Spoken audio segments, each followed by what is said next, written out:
to begin. Shut your raggedy ass up! I've been so disappointed last year with studio output, and certainly this year as well, just in terms of what they've been giving us. But I guess they can be excused because COVID has meant that they have to take all the big projects that they want and just let them gestate to the side. So I'm sure by this year and next year we're going to get some bangers. But as of 2020, there were only 8 movies I saw that I liked, and most of them were foreign, independent, pretentious garbage. Having said that, those 8 movies, what a crop, baby! Ooh! It's taken me 10 months to see these movies because the studios aren't actively pushing them, because they're pushing fucking Wonder Woman 1984 or The Prom or some shit like that. I think one thing that really unites all of these movies, except for my number 1 pick, is just a prevailing sense of nihilism and depression. And I guess that makes sense given that 2020 was a depressing year for everyone. Do I sound pretentious yet? I like foreign movies. Ooh, I like foreign movies. Fuck, Nomadland, good movie.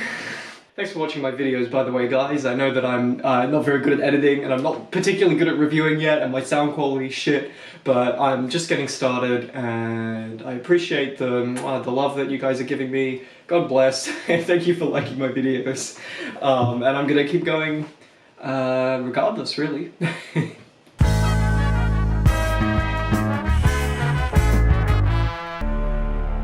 Listen patiently.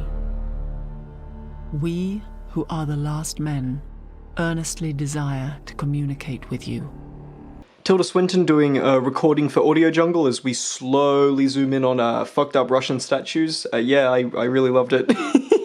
Last and First Men takes this weird nonsense Olaf Stapledon book that nobody understands and even fewer people have read, and turns it into this heady, surreal deconstruction of science fiction and its like inherent existentialism and nihilism.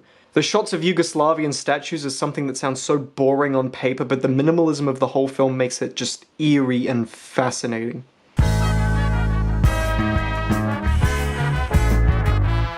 I don't know what she's cooking up against me, but she's cooking something up. What are you talking about, Dad? I'm not leaving my flat! I am not leaving my flat! This movie is kind of like too depressing for its own good. Like it's too much, but where it excels, it does excel. Both the leads are amazing, and Anthony Hopkins gives just about every type of good acting there is. He whimpers, he yells, he's amazing. That dinner scene that loops back around on itself, how the fuck do you even begin to write a movie like this? Like, what? It's amazing, and the ending is emotionally brutal in exactly the way it should be.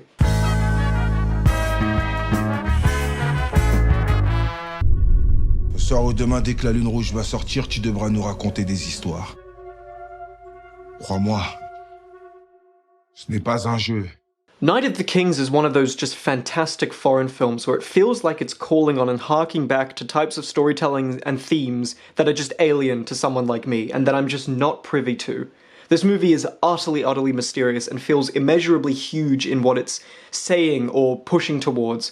It follows a boy forced to become the storyteller in a remote Ivory Coast prison run more or less by its inmates, and there's all this lore in the film about the prison and the way it's run and who's in it that feels like a myth, or an allegory about masculinity and the transfer of power.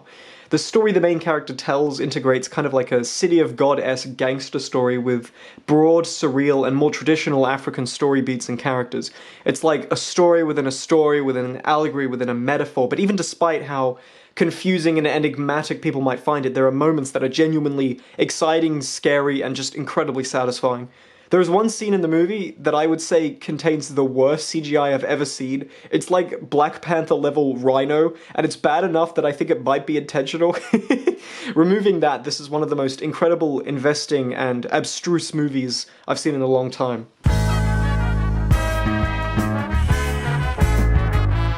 I can't hear you, do you understand me? I can't, I'm deaf! I'm deaf! I'm kind of disappointed in myself by how little I have to say about Sound of Metal. I think everybody's seen it at this point, which is awesome, because I walked into this movie absolutely blind, thinking, oh, Amazon Prime, what a track record they have. And from the first minute, you're just like, fuck yeah, I'm in. It's not a flawless movie, but at its core, what it's saying is really powerful and quite emotional in the same way that Coda wasn't. And Riz Ahmed is just about one of the best, most well-rounded and empathetic performances I've ever seen.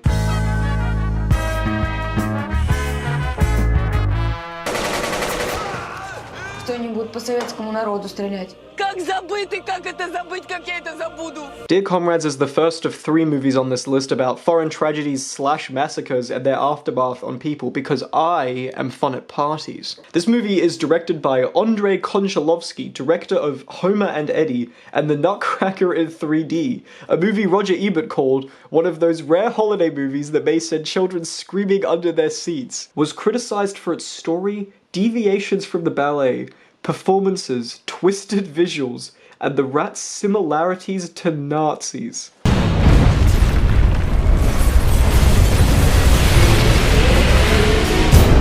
His kingdom was overthrown.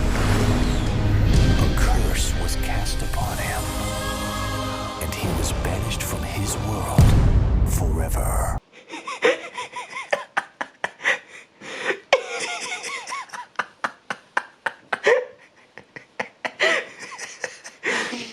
Well, Dear Comrades is probably about as scarring as that fucking trailer.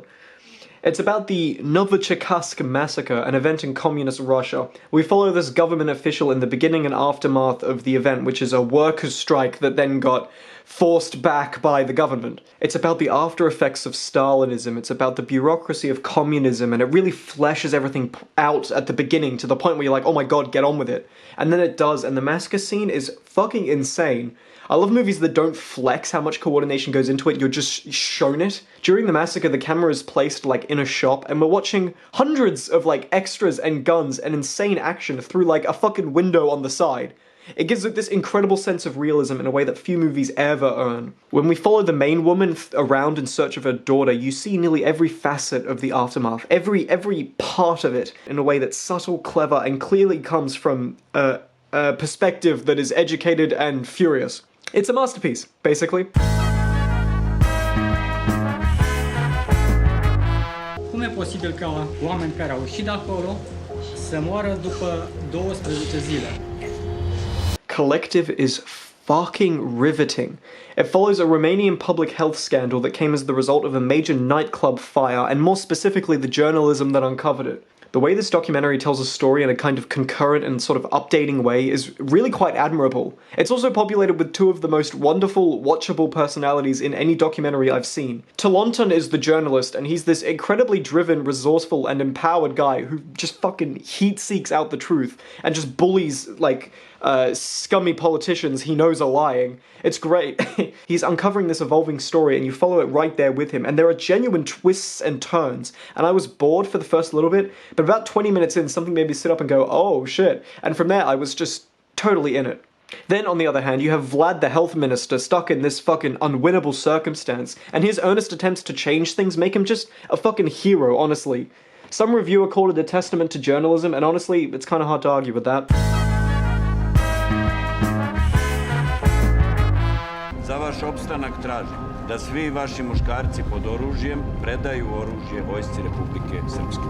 Quo Vadis Ida, man, where do I even begin? I couldn't really decide between this and number 1, because the number 1 I love in just an emotional way. But Quo Vadis Ida, I just sit in awe of it. It is a feat of directing. There is no movie with better pacing than this. It's like 1 hour and 40, and the emotions and developments that are given to you in that time are just incredible. It has the most impressive displays of extras and scale in film. It's like fucking 3,000 extras, all of them screaming and jostling. It's unreal. It's absolutely unreal. The editing is the tightest shit ever. The sound design is overwhelming, and it's the best cinematography of the year. The main woman is amazing, obviously, but the person who plays Karamans and the person who plays Ratgo, every scene with either of those is just incredible. Ratgo is this like slimy, truly evil military leader, and the guy who plays him has this like really smarmy detachment, and Karamans is the opposing UN leader going through a breakdown. Karamans in particular is unbelievably good. There are so many individual moments that are just rent-free in my head, so many individually disturbing moments that are just incredible and really get a visceral emotion out of me. It has a devastating plot that deconstructs this complex and awful political event while wasting no time at all, and every single person should see it.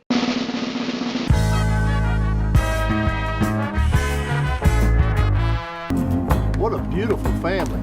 Glad you're here.